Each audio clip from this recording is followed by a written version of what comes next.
Welcome to another session of Remote Agric webinar.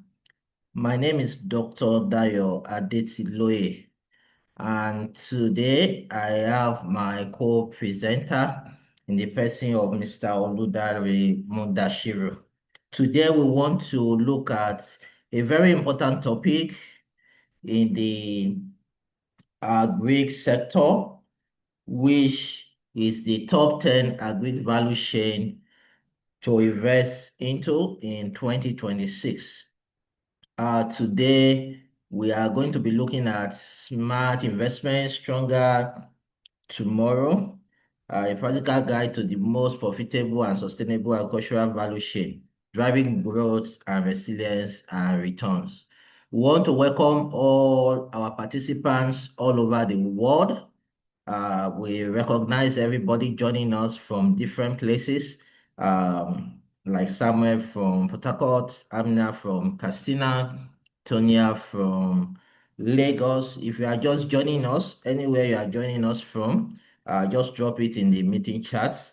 Today is going to be very interesting. We are going to be learning from different perspectives, and today is going to be very, very wonderful.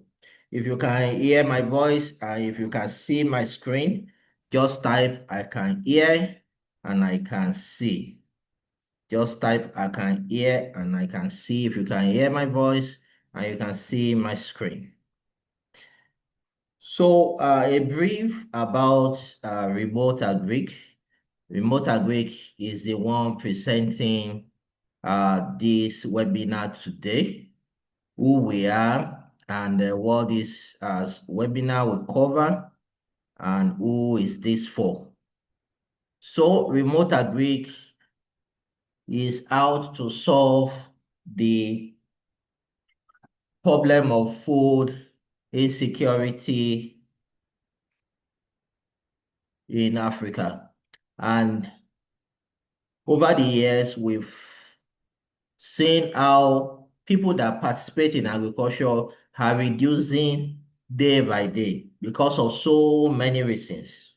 Um, Rural migration of young people to the urban cities has caused a lot of reduction in people that participate in agriculture.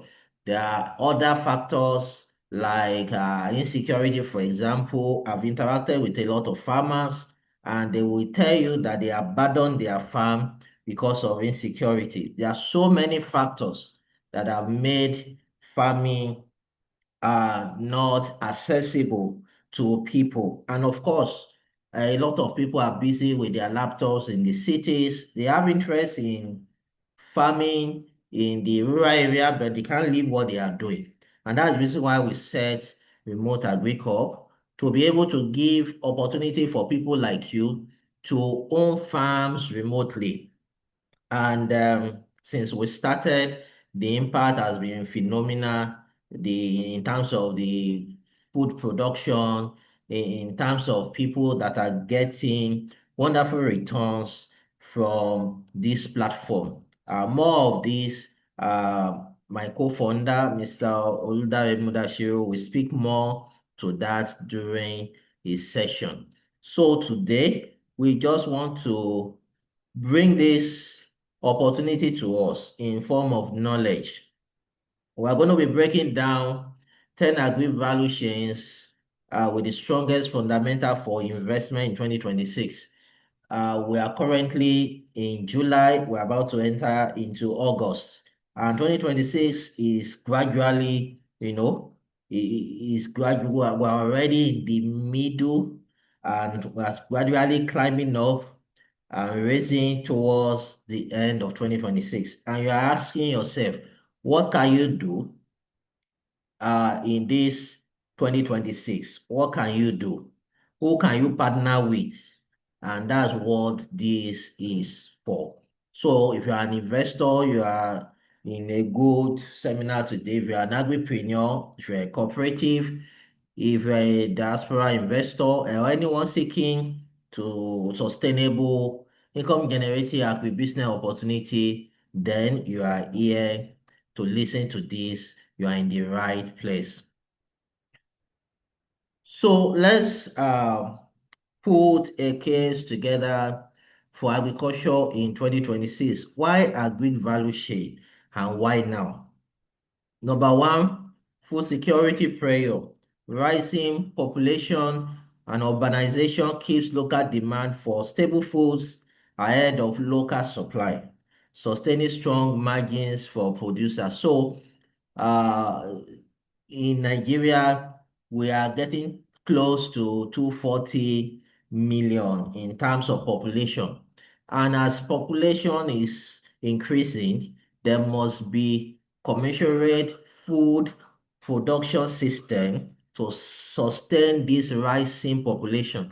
Apart from the fact that we have a lot of young people in our population, it's also the fact that we need to sustain ourselves as a nation.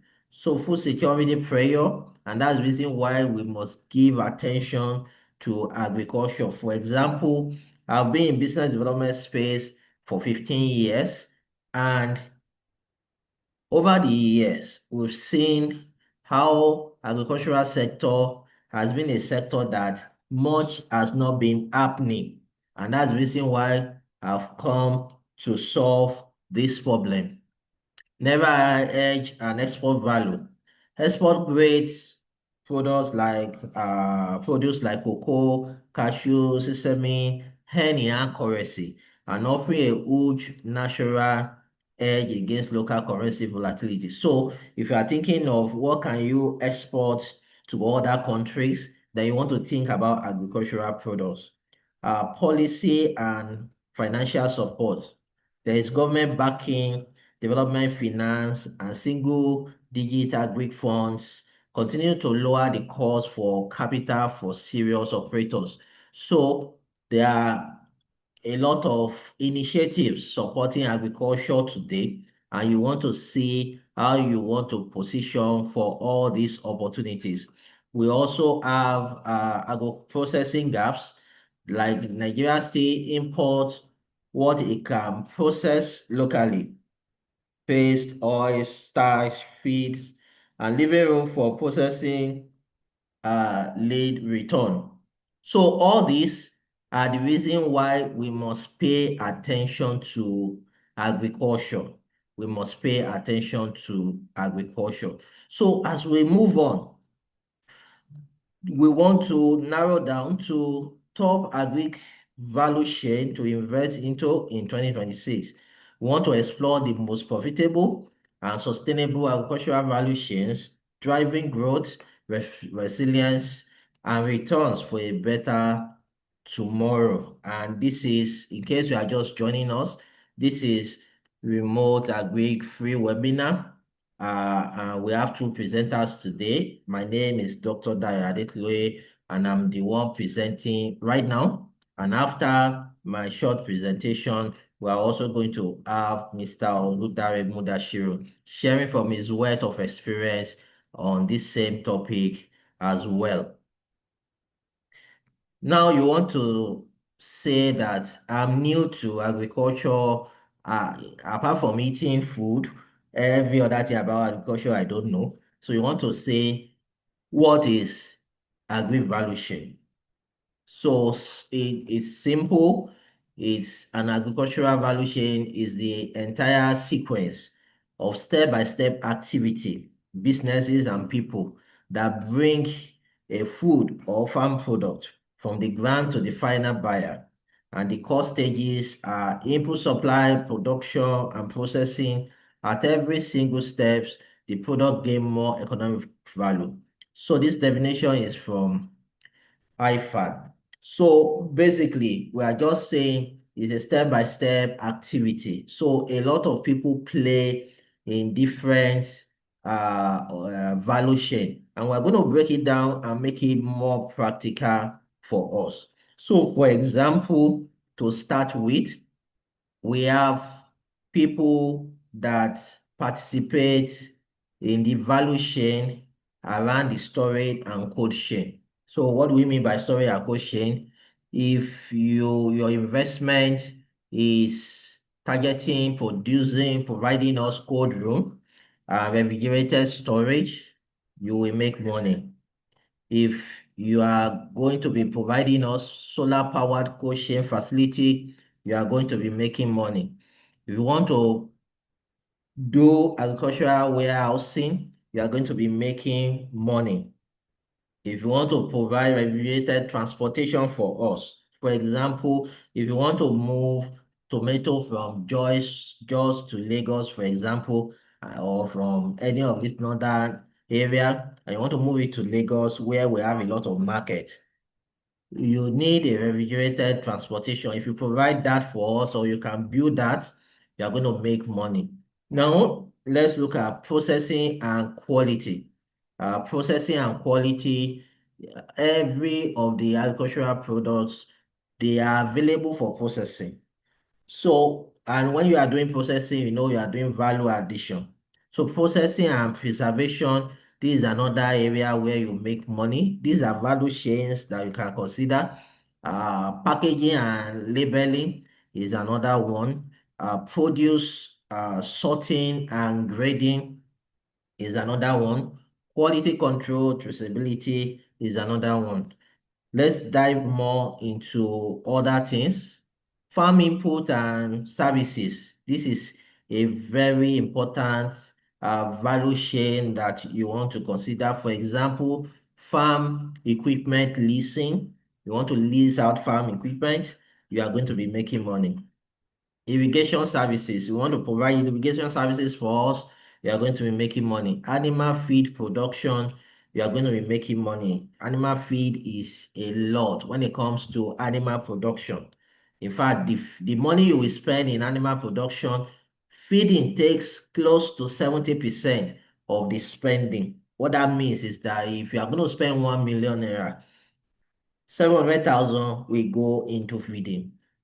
Seed and input distribution. Seed is a major thing. If you can produce quality seeds for us, you are going to be making money. Commodity aggregation. This is market access and logistics. Commodity aggregation. There are some people today, all what they do with their money is to go to villages and put together commodities that they can buy and move it to where they can also sell it. Okay, so all these are what you can begin to explore. Uh, farm to market logistics. Farm to market logistics is also something that you can also explore. Farm to market is a kind of logistics that you just move your produce straight from farm to the market. In fact, there is a lady selling egg. She's just selling egg, but she's doing massive numbers. Some of you might know her. Shioma Ifeanyi is she's just selling eggs, and she's selling like in Ajax's of Lagos. She sells the cheapest egg that you can find. But what is she doing? It's just farm to market logistics. That's what uh, she is doing. All right. So we also have digital platform connecting farmers with buyers. This is one of the place where we play in Remote Agric. It's also ensuring that we're connecting resources, we're connecting in terms of financial resources, we're connecting it to rural, smallholder farmers as well. Okay, so all this is just to whet our appetite to see that there are a lot in this field that we want to learn about. So let's move on. All the things I've said, I've tried to rearrange them in this format that speaks to what it is.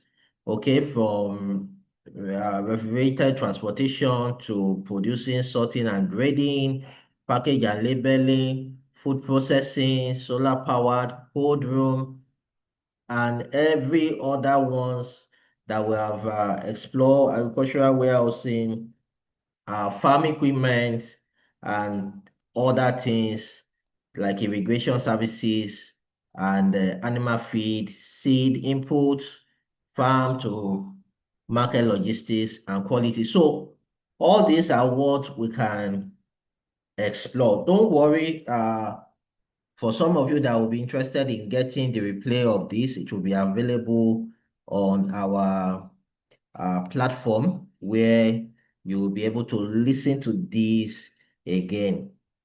All right. So let's move on. Now I have um, put together the top 10 value chain crops that you can explore. So when we say value chain now, you have to now start picking them crop by crop in such a way that you can explore it. So if you are following this conversation today, just type "I'm following." I'm following. Let me know that you are following. If you are listening to me, you are following, just type "I'm following."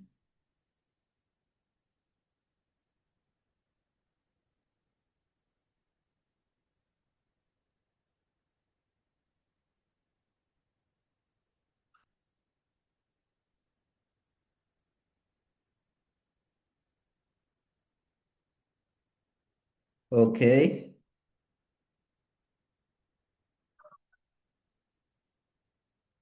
Okay. Okay. Okay. Tonya says,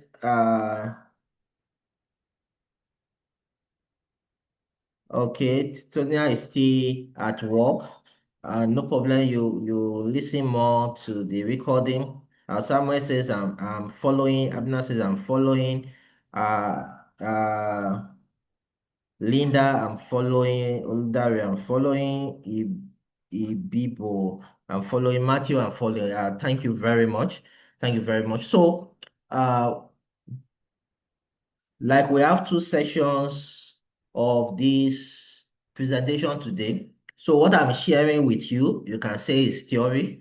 Why our co-founder, we put more practicality into all these things that I'm going to share with you. So at glance, the first thing I want to talk about is the tuber crops. So we have the yam, we have cassava. The second one is rice. Third one is poultry and egg. Fourth is aquaculture. Fifth is oil palm. Sixth is cocoa. Seventh is tomato and vegetables. Eight will be maize. Nine will be cashew, livestock and dairy, goat and pig will be the 10th one. So let me just speak to them. Then we'll have the second section. Then we'll open the floor for contribution, questions, and every other thing that we want to do today.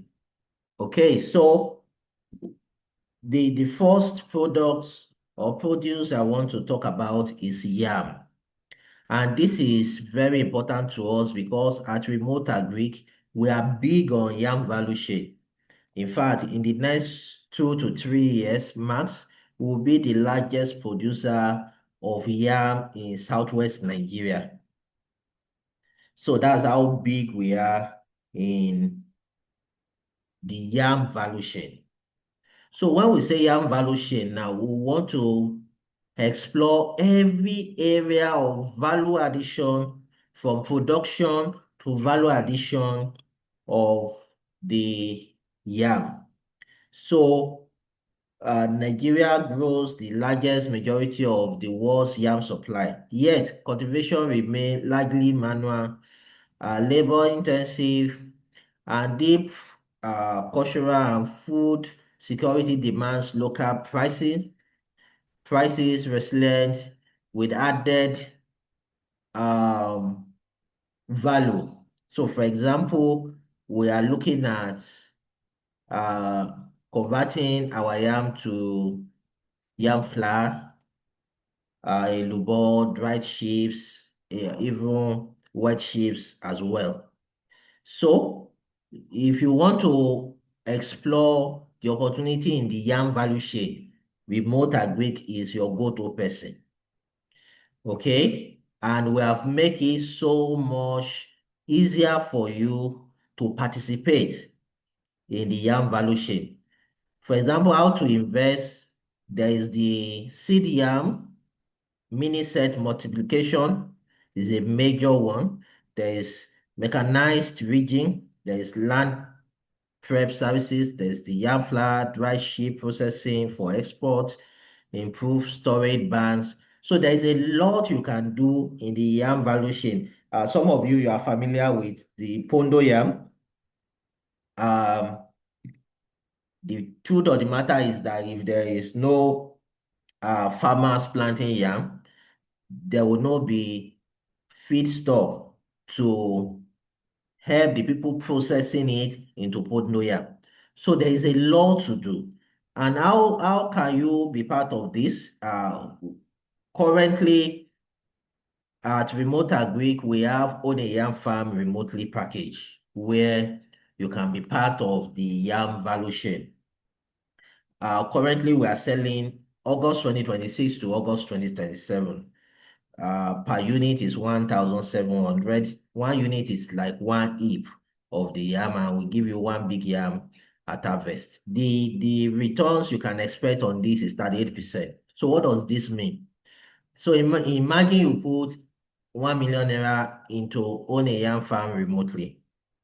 You own the farm, we manage for you. At the end of your 1 year farm cycle, by September 2027, you will be expecting your money back, which is your 1 million naira. Then you'll be expecting 38% of it, which is 380,000. So the maximum unit you can, or the minimum unit you can do is 10 units, that's 17,000. The maximum you can do is 10,000 units, that's 70 million. So you can decide which unit you can do in between. So this is one of the easiest way to take advantage of the yam value chain. This is one of the easiest way. And we've been doing this now. Some of you are here, you have been part of this already. And currently we are selling August 2026 to August 2027. If you are watching the replay of this and you want to benefit from the yam value chain, so you can reach out to the number displayed below and you'll be able to get response on how you can be part of this yam value chain. Now let's move to the second one is this cassava. So you know we're talking about tuber crops, all right? Cassava is a major uh, tuber in Nigeria today that you can explore the value chain right from the cassava stem. Do you know that some people, all they do is just to produce cassava stem and they are making a lot of money? And is this cassava we process into garri, and we also have the high quality cassava flour. We have starch, we have ethanol. There's a lot you can do with this. There's a lot you can do with this. So you hear more of this during the second session where you'll be able to practically see how these things work. Now, the next value chain I want to talk about is rice. In fact, rice is a major one. Rice value chain is a major one that you want to explore, especially, for example, in Southwest Nigeria, we have what we call ofada rice. When people go to party, if there is ofada rice, they want to go for ofada rice instead of any other rice. All right. So, Mr. Peter, you are welcome. You're welcome. Okay, so there is the local rice, there is paddy supply. Uh, Sometimes last year, I was part of a project that we carry out a research and a BDSP work in Kano State. And if you see what is happening in Kano as far as rice production is concerned, is massive, very massive. You will see a smallholder farm, a smallholder processor will be looking for 2 billion naira to just buy rice paddy. 2 billion naira to just buy rice paddy. And so rice production is a lot. And also government, there are a lot of government policies around, they'll close the border at some point, they will open it again, but there is a lot within that sector. Now let's go to poultry and egg. Poultry and egg is Nigeria's fastest growing protein source, especially egg. Hardly do you see um, people eat. They will ask if you go to restaurants or in a family, even if there is no beef, if there's no fish, they will try as much as possible that egg is available. That's how the egg and the poultry industry is. So you want to see how you can be part of this. So there's the layer, there's the broiler, there's the feed mill, there's the day-old chick hatchery. These are a lot. Because of my work as a business development consultant, about 3 years ago, we prepared a feasibility study for a poultry farm in Oyo State. The owner of the farm want to access 20 million US dollar to start the poultry and be very active in the processing. 20 million USD. That's the kind of investment people are bringing into poultry business. So it's a lot. And I'm telling you that no matter where you play in the poultry sector, you're going to make a lot of money.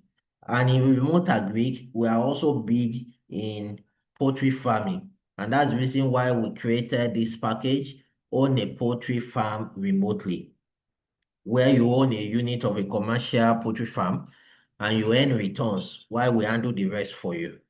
So to be part of this, as usual, the minimum is 10 units. Per unit is 2,100 naira, and your return in 10 months is 25%.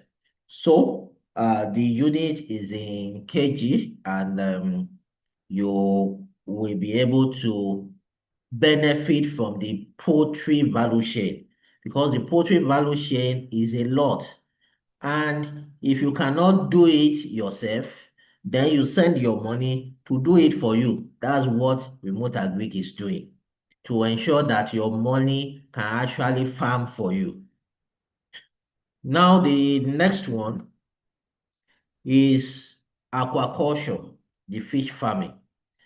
At Remote Agric, we also present this opportunity in the fish farming, where you will also be part of it. In Remote Agric, all our animal production packages, they have 10 months duration and they are 25% in returns in 10 months. So in Nigeria, we have the catfish. The catfish is a lot.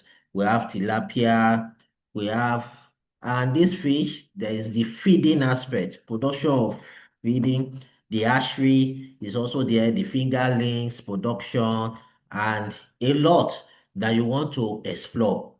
One thing I tell people, if you want to start a business, if as a result of this teaching now, you want to start something on your own, two things you must do. Number one, you need knowledge. You need knowledge. Number two, you need a mentor to mentor you.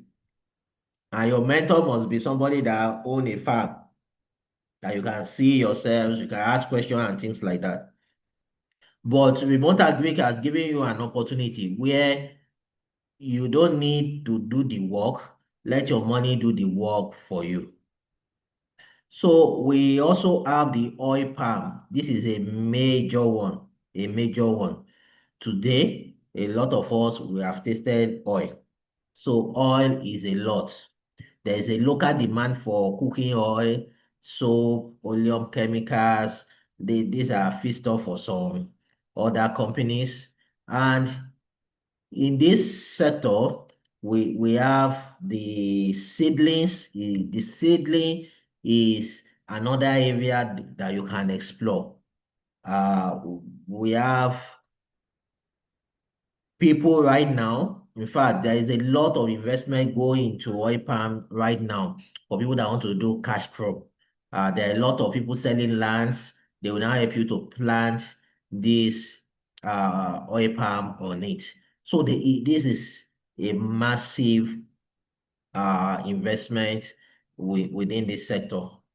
But you know that it takes like 5 to 6 years to start reaping from it. So all these um, products and produce, all these crops and animals, they have, duration that you need to know that before you start putting your money into it. Also, we have the cocoa. In the olden days, cocoa is a major one for the rich farmers in those days. And of course, they hand it over to children's children. So this cocoa is still a major one now. And there is the global demand for cocoa. And you want to see how you want to explore this opportunity as well. So we have the tomatoes and the vegetables. Tomatoes and vegetables, there is a lot of conversation around greenhouse um, or greenhouse farming and cold logistics, and all this speaks to our tomatoes because they are perishables, and you want to see even just buying from farmers, taking it to major market and sell off, people are making a lot of money from this. Also, maize. Maize is a major one. If you play in this value chain of maize, is a major one because a lot of industries, they need maize as part of their feedstock into their own production system. So maize too is needed to feed our animals. A human being too, we also eat maize. So there is a lot of demand for maize as well. Also, we have cashew. Cashew, Nigeria ranks among the top global cashew producer, but most raw nuts are exported unprocessed at low value. So if you have stuffs you are doing around cashew, there are a lot of opportunity for you in this space as well. Uh, so livestock. So I will speak more about the livestock that we do in Remote Agric. One of our major livestock is the own a goat farm remotely and own a pig farm remotely. So all our livestock, animal production, they are 10 months and the returns is 25% and per unit is 2,100 per unit.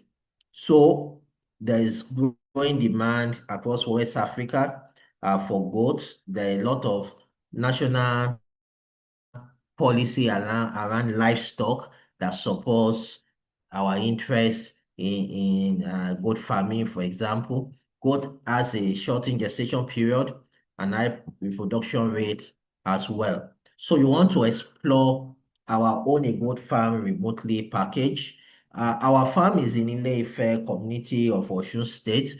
So if you are wondering where is this farm that is doing this presentation today, we also have a major operation in the pig farming sector.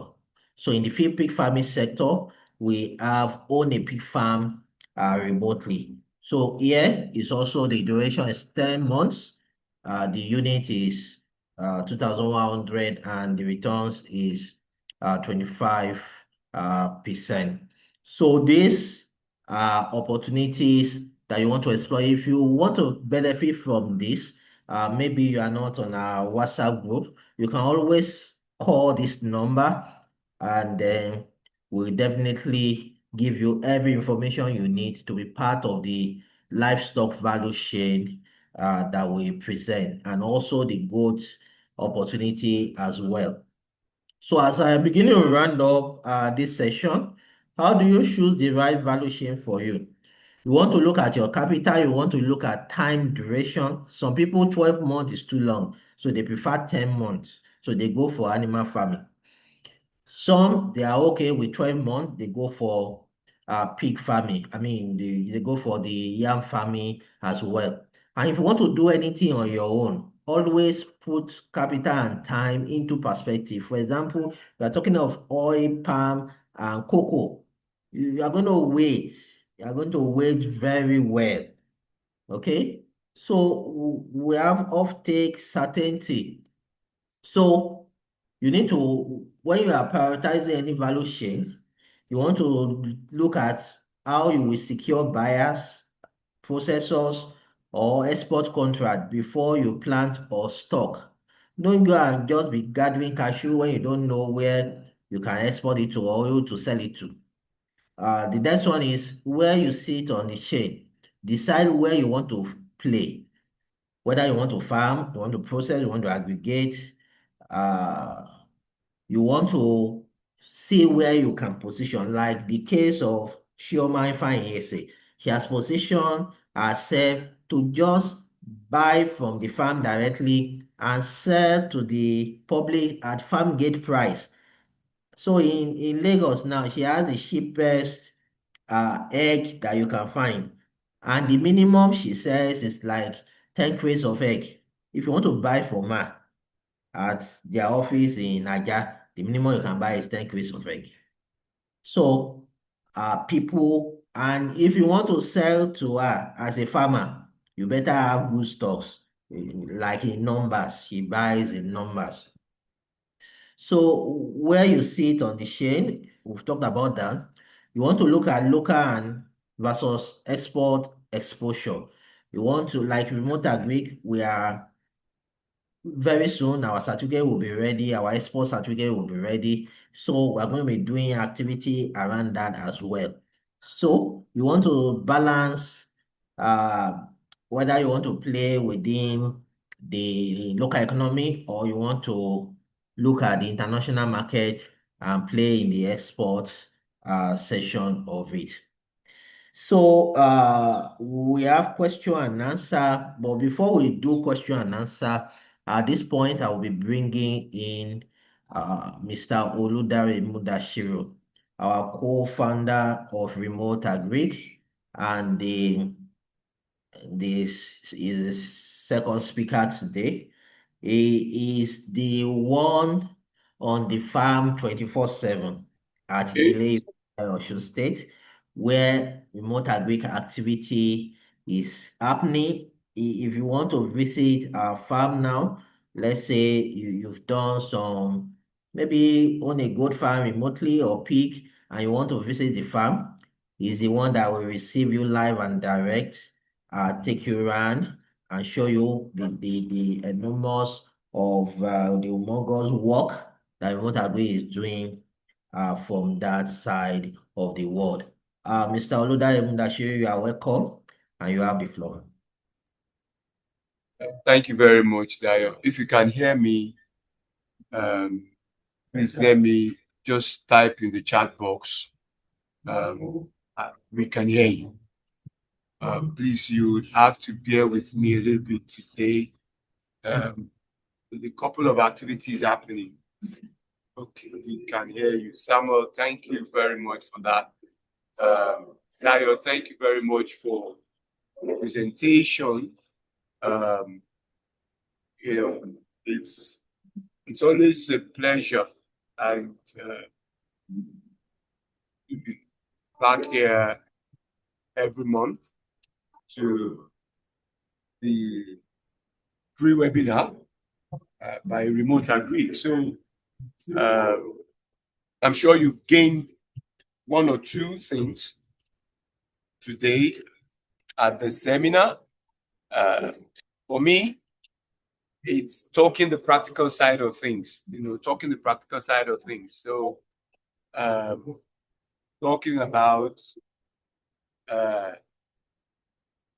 yam production, for example, talking about cassava, talking about tubers generally. I was expecting that I was going to mention potatoes. There's a lot around that same that produce. There's a lot of value chain benefits around potatoes as well. Because we have different variety. We have the SFH variant, which is also used in the cosmetic industry. It's used as a replacement for carrots, and it's also something that is very, very good, that is pushing across the demand curve, across the demand side. So you have, for the tubers, I mean, you can't just be talking about yam and cassava alone. There's so much in the tuber space that you can also walk around. Talk about processing. You have the pando, the yam pando, the pando. Pando became so popular because Nigerians in diaspora made pando yam. Even Nigerians at home didn't know how much the pando,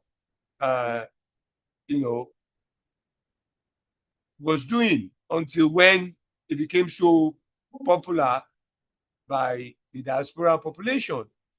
So, and it still remains, like you heard in that presentation, that Nigeria seems to be the largest producer. And the interesting thing about that is that we are yet to start taking advantage of the value chain opportunities around the yam production. Very few FX, is made from our yam production in Nigeria. So you might be looking at that, to see what you want to do. You have people who are doing yam chips and exporting it.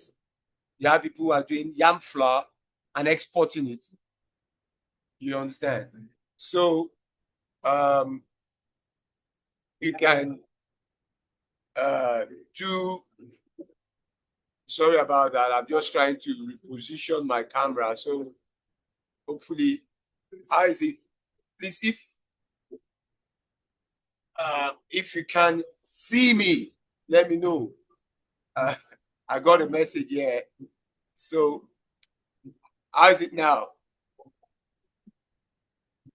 So yeah, are we good?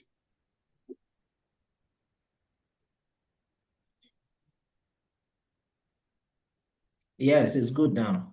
Okay, it's good. Much better. Okay, I'm gonna try and keep. Okay. All right. So yeah, you look at yam, for example. Uh, there's so much you can do around it. You look at cassava, there's so much you can do around it. You look at potatoes, there's so much you can do around it. You have the Irish potato happening in from Jos, and if you want to also, you could actually do greenhouse farming to get that done anywhere in Nigeria. I mean, if you are interested in investing in the greenhouse, you can do Irish potato, because there's a lot of demand for Irish potato as well. So, and of course, even the processing of Irish potato itself, you can also do so much around it. Talk about rice, which Dayo mentioned. You wouldn't believe it. You wouldn't believe it how much is available, how much money can be made from rice. There's a locality in our own state here in Oshun where rice paddy is actually produced for rice processors in the north. So the paddies you have people farming rice here primarily to move it up north for processing because the paddy, the millers have actually they are now off takers.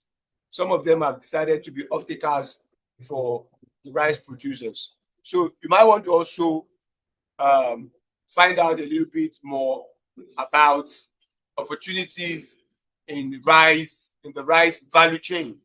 Let me tell you, there is a part of the rice, what you call waste from the rice that goes into the livestock feed inputs. You understand? And just that alone is fetch millions to some people. All right. You have people who plays only in that. They are not even buying the rice. They don't need the rice. They don't need the paddy. They only need the rice brown. The rice brown. Rice brown is all they are asking for. Supply us the rice brown, and that's all they make their money from. Rice brown supplied to livestock farmers. Livestock farmers. They're asking for the rice brown. All right. So there's so much you can do around the grains generally. Talk about rice, beans, maize. You could, for example, if you talk about beans, take beans for example. There's a particular period of the year that you can buy beans and just stock it. All right, you could stock. When it's cheap. All right, at the time when beans is what you call cowpea, or depending on whether white, brown, the big ones, the sweet ones, cowpea in different varieties. So you could do so much with it. There are people who are processing cowpea into cowpea powder for the moi moi, the ready to make akara, and well, not in you understand what I mean. So basically, but looking at the value chain generally, there's so much you could do around cowpea. So you want to look at that. Poultry and eggs. Poultry and eggs. If we start with the value chain in poultry, is huge. It's huge. If, for example, let me take the broiler chicken. The broiler chicken, if that's what you're dealing with, you could raise the chicken, you could process it, you could cut it into 4, you could cut it into 2, you could sell it whole, you could sell as frozen food, marketer. You could do for fast food, you could do for restaurant. So much that you can do in poultry. You could just raise poultry for meat, or you could raise poultry for eggs, or you could raise eggs for hatchery. All right. Now, across that value chain is a lot. It's a lot. Across that value chain is a lot. There are guys who are asking for just the supply of gizzards. Gizzards. That's all they ask for. How many tons of gizzards can you supply? So you need to understand how that works. You need to know who are the processors. What can you offer the processors that makes them to release the gizzards to you? What can you offer the processors that makes them to release the heads and the legs of the chicken, the chicken wings, and you can imagine it's very interesting that you can overlook that that subsector and think, but for those who are playing in that sector, they know that it is actually huge. It is huge. So if you come into the aquaculture space, you could be doing the hatchery as well. I mean, and it's a very technical part of the aquaculture business. The very, very technical part of the aquaculture business. The hatchery is not something that everybody can do. It's not something that everybody can do. So, like Dayo mentioned earlier, you could be mentored into learning how the hatchery business works. All right. So you could sell fingerlings, you could sell juvenile, and you could actually go full scale into raising the fish. All right. Now, when you are done raising the fish, you could begin to process it. Yes, you could smoke it, you could oven dry it, you could package it, and I tell you, the catfish market is huge, and it is international as well. So you might be looking at. I have a lady who does just catfish exports, and sometimes she might be looking for like 10 tons of processed catfish for various countries of the world, especially where you even have Nigerians, Nigerians, we have our tastes. We have what we like to eat. And so regardless of where we are in the world, we want to maintain that taste. And the diaspora population in itself, the diaspora community is large enough to make you the needed forex. So if you are interested, it's something that we might be able to put you through on what to do and probably how to do it. So talk about oil palm. I was actually glad when Dayo mentioned it, both oil palm and cocoa, that for the oil palm, I am more favorable thinking and helping people around the oil palm, than the cocoa, because for the cocoa, it's international dependent.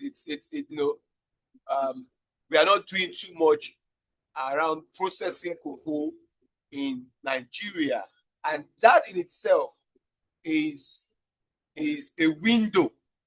It's a window waiting to be captured by Nigerians who are daring enough. You need to be daring enough to think about what you could do with cocoa in Nigeria. I mean, there's so much that can be done. There's so much that can be done. Sometimes for us at Remote Agric, our job is very it's overwhelming that we don't know when we'll be venturing into other spaces within, because for us, we are very big on food crop. We are very, very big on food crop. In the Remote Agric, company, we are very, very big on food crop. So we have decided to dedicate the initial years to strengthening food crop production, increasing Nigeria's ability to have food security, because any country that cannot guarantee food security is joking. And if you have a country like ours approaching 240, 250 million, and we cannot guarantee our own food, then we are yet to start. So, and that's why for us at Remote Agric, we've decided that the initial phase of our work, the next maybe an additional 2 to 3 more years, we are focusing heavily on food crop. Of course, that does not mean, because as we speak right now, we have started our tree crops, but that also is still not. We're not looking at processing. We are looking at tree crops that you can, fruits. That still supports food. So, but we know so much about oil palm. We know so much about oil palm. So if you're looking at getting involved in the oil palm revolution, you can get in touch with us. We can give you some consultancies and help you out around the setting up of your farm, and of course the value chain around it. Talk about the processing of the oil palm into palm oil, the PKC, the PKO, that's palm kernel oil. That's the palm kernel oil. That's what we call the PKO. And the PKC, palm kernel cake. That's what you get after you've taken out the PKO. Now, so many other things are now being processed also, because you have companies that used to sell their PKC before. Many of them are no longer selling their PKC. They are now adding, they are now extracting other things from the PKC. So there's a lot. Now, even the PKC, as it is called, has also been a major feedstock for the livestock farmers.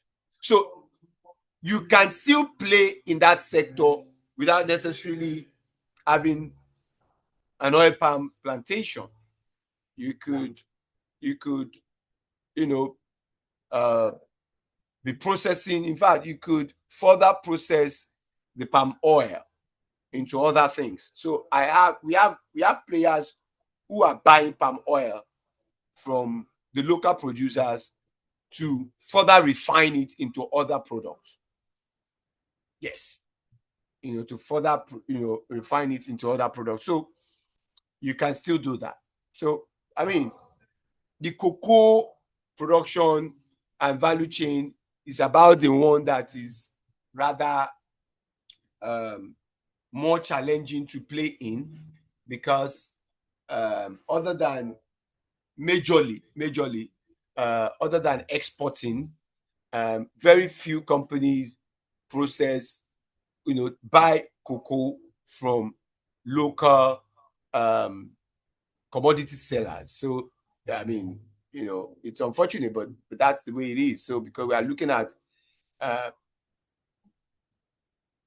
practical guides to our seminar participants. So that's why we'll probably not just tell you, okay, go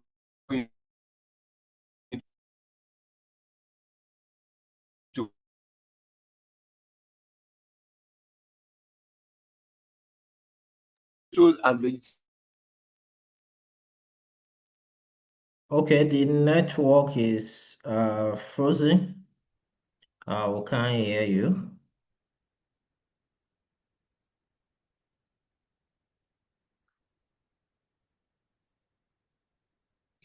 Oh, As it is, people okay, need we it can every hear day, you.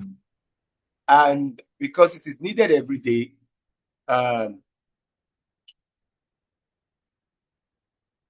we, food crop needed every day. It's bringing in everyday money and is helping us to remain in business. So you want to think about that, because if it is needed every day, it means both on the supply and the demand side, there is so much to make from it. So much to make from it. So we are looking at value chain here. So what are the various value chain that is available within this perishable space? Perishable space. So the major issue here is post-harvest loss, markets, market entry, market challenges, processing challenges, So you want to look at that, and you talk to us. Just talk to us. What if I tell you that there's this vegetable that we are used to in Nigeria called ugu? Ugu, for example, have in itself its own value chain. Ugu dehydration, the dehydration of ugu, because dehydrated ugu is in demand on the export side, is in demand, massive demand. So you could buy, this is talking about the value chain aspect right now. You could buy a dehydrator and get fresh ugu supplied to you. You dehydrate the ugu and then you package it for export. All right. So you could get a refrigerated vehicle for the transportation of tomatoes from either Benue, before the advent of tomato jaws, for example. Benue, and Benue still remains, regardless of the security challenges, Benue still remains a major producer of this, vegetable. So, but we can also process tomato into tomato concentrates. Tomato concentrates. You might be looking at that and the opportunity that is available within that sector to produce the concentrates for those who are looking at playing in that sector. We have the maize space as well. It's part of the grains that I mentioned earlier. Either you're doing rice, you're doing cowpea, or you're doing maize. I call this the golden grain. The golden grain. Maize is the golden grain. All right. So if you are thinking about doing maize, the value chain around maize is purchase, storage, preservation, basically storage, maize storage. That's why when Dayo mentioned agricultural warehousing, what you produce or what you provide, the services you provide is just the warehousing facility, or you are interested in building silos. Yes, if you are interested in building silos, you will always be making money.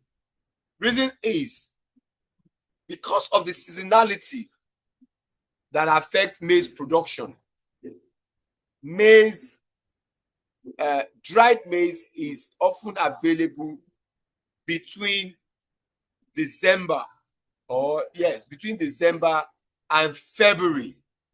So if you're thinking about cashing in on maize value chain, you must be targeting that particular period of the year where you can have large scale supply of dried maize. And once that is done, you can store it, you can process it for whatever aspect of the value chain you are trying to serve.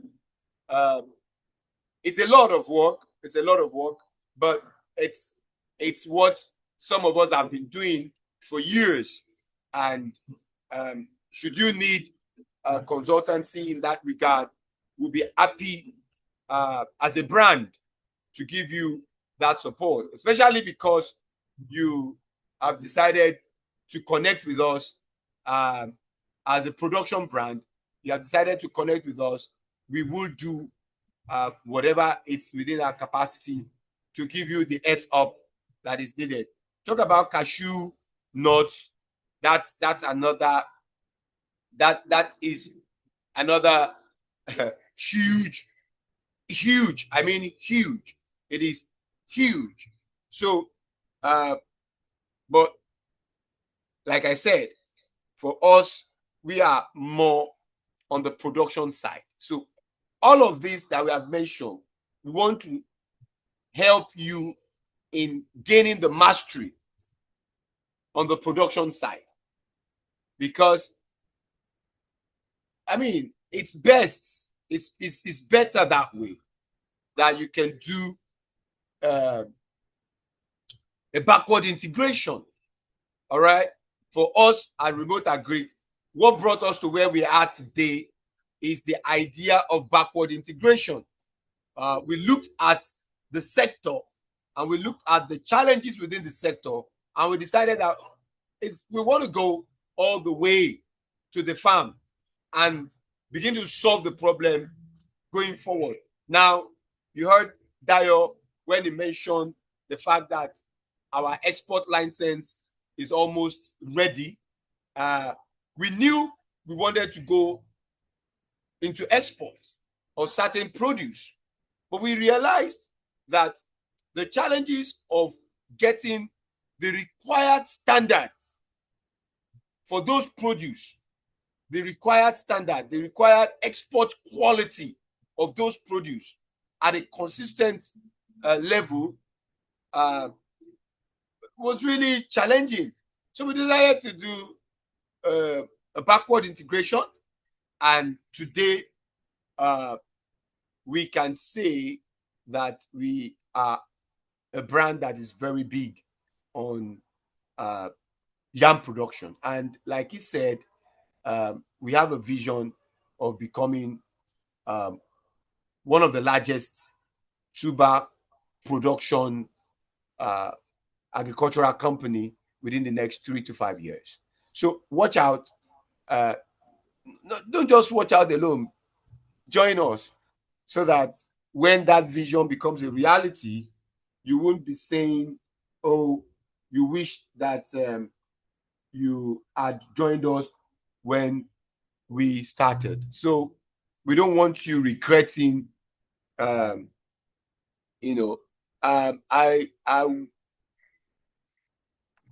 would wish that I could have some of the pictures from the farm, or maybe some of the videos from the farm showing the yam farm, and maybe some other produce or products from the farm. Livestock and dairy, we are also very big on goat production and pig farming. So if you are interested in doing that, just let us know. We want to guide you. We'll guide you. for the goats. What if I tell you that we have businesses that are connected to us that export processed goat meat?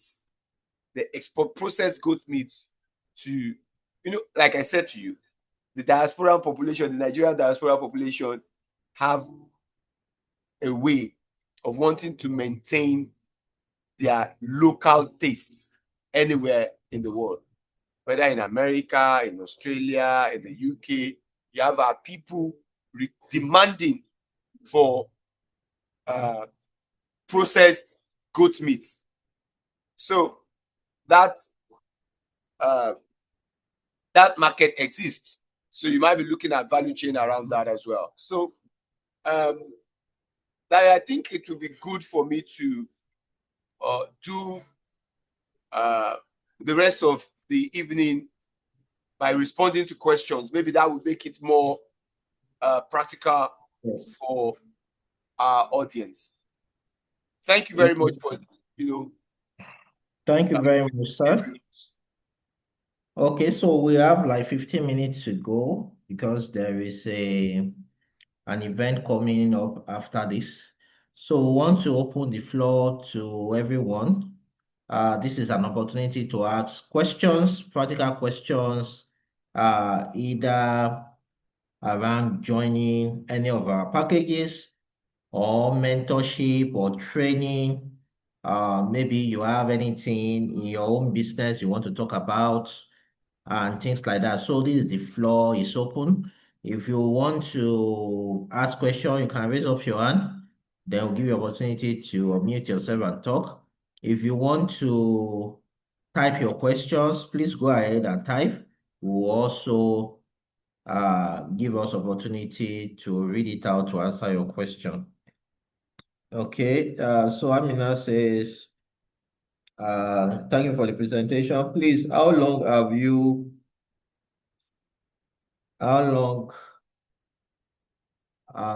been you? Okay, let me get that. Okay, well done for your presentation. Please, how long have you been operating? Thanks. Okay, so Mr. Dario, I want to respond to that. If you want to ask questions, you want to make contribution, might not be question, it might just be that you want to contribute to the conversation. You have your opportunity to do that. Yes. Now, operating as a farmer now, getting to 20 years as a food crop producer on the field, literally hands-on, almost 20 years now. Almost 20 years now. So, yeah. Okay, let's drop in more questions, more contribution. Adewale, we want to hear from you. We've heard from Amina. Christiana, we want to hear from you. Farouk, we want to hear from you. Linda, we want to hear from you. Peter, we want to hear from you as well. Questions, contributions, and if there is anything you want us to take note of and all that, as we begin to run up.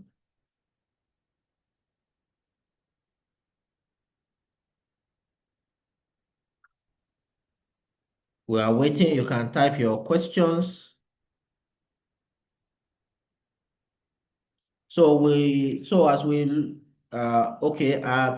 Dewale Akonde, so you can mute yourself and you have the floor.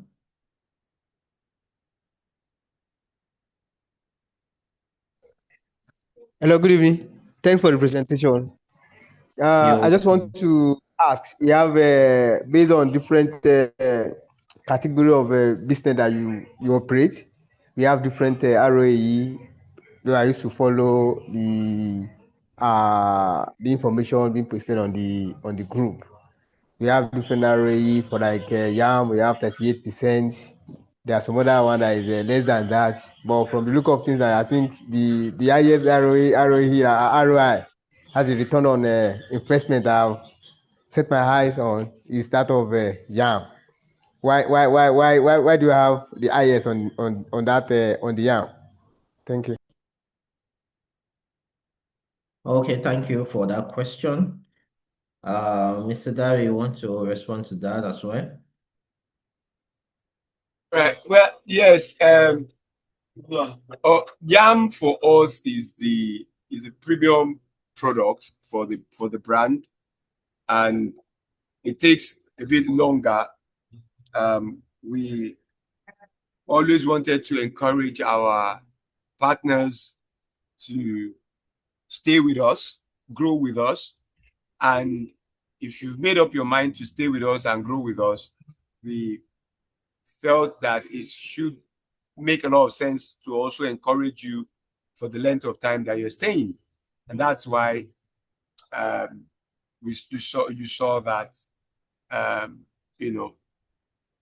we have that 38% on the 1 year of investment.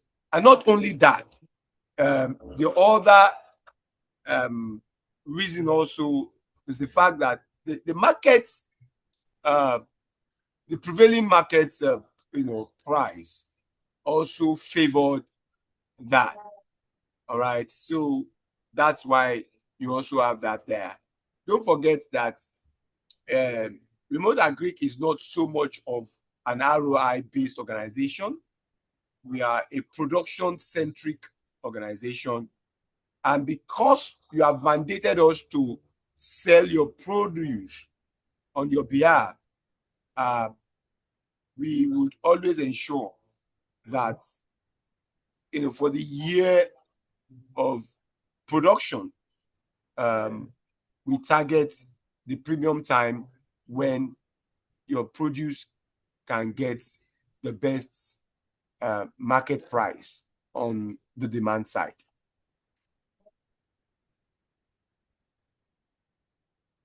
Okay, thank you very much. Let's have more questions and contribution. To join our premium package, which is the One Yam Farm, we are currently selling August 2026 to August 2027. And the minimum to join us is 10 units, that's 17,000. The maximum to join us is 10,000 units, that is 70 million.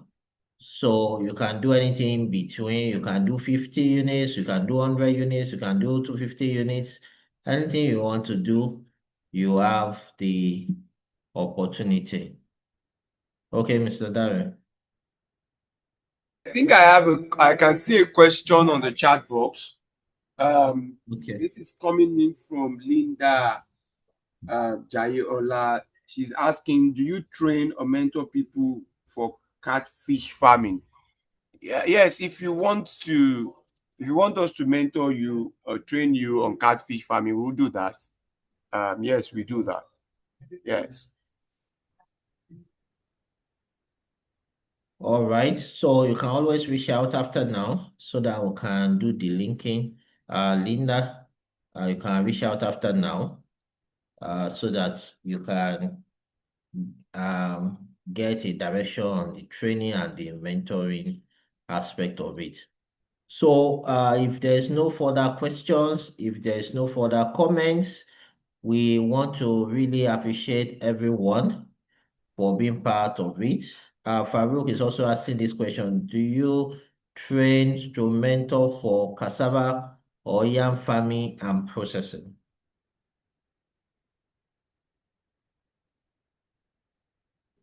So yes, we do. You can always reach out to us after now, while we do the linking and connection, so that you will be able to know what to do. I know a lot of people, they have their own farm. Maybe you are facing one challenge or the others. You can always reach out to us. We'll be able to provide solution that will help you with your farm. So apart from Remote Agric that we are managing, we also work with other farmers to solve their challenges as the case may be. So thank you everyone for joining us for this session today. We are going to be ending the webinar right now. We want to appreciate everyone for joining us today. Uh, our phone number is here. Feel free to reach out to us. Amina says, thanks so much. Value. We are glad that you got so much value from this conversation today. So you can always reach out to us on this line. Then we'll be able to connect you with the appropriate information and networking to ensure that you get your mentorship, your training, and everything that you need to do. Thank you, everyone. Our co-host, thank you, sir, for spending wonderful time with us this today for You're very making much welcome. You're very much welcome. Thank you very much. It's a privilege. interesting conversation today. So I'm going to end the meeting now. Thank you all.